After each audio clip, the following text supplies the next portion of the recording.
የኢፌዴሪ ጠቅላይ ሚኒስትር ዶክተር አብይ አህመድ፣ ክቡር የኢፌዴሪ ምክትል ጠቅላይ ሚኒስትር አቶ ተመስገን ጥሩነህ፣ ክቡር አቶ አደም ፋራህ፣ የተከበራችሁ የጉባኤው ታዳሚዎችና ጥሪ የተደረገላችሁ እንግዶች፣ ክቡራትና ክቡራን፣ ሁሉም ፕሮቶኮል እንደተጠበቀ እንደምን አደራችሁ። እንኳን ወደዚህ የመረጃ ሉዓላዊነት ለፖሊሲ ነጻነት ሀገራዊ ጉባኤ በደህና መጣችሁ ማለት እፈልጋለሁ።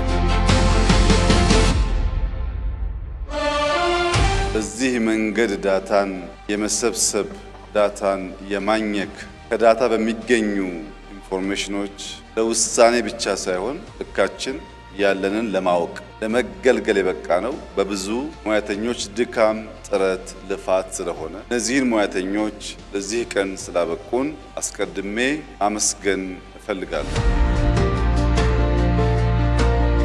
ዛሬ የስታቲስቲክስ አገልግሎት በሳተላይት በድሮን ፊዚካሊ የላካቸውን ሰዎች እና የጂኦስፓሻል መረጃ ተጠቅሞ የኛን ግብርና፣ የኛን ጤና፣ የኛን አጠቃላይ የማድረግ አቅም የለካበት መንገድ ለመላው ኢትዮጵያውያን እንደ ታላቅ ድል ሊወሰድ ይገባዋል።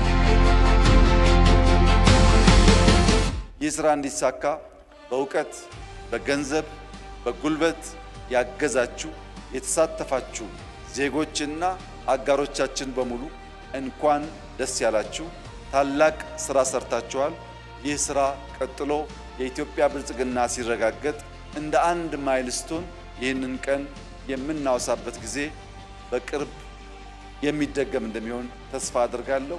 ስለነበረን ጊዜ፣ ስላሳያችሁን፣ ስለ መረጃው፣ ስለ እውቀቱ በእጅጉ አመሰግናለሁ።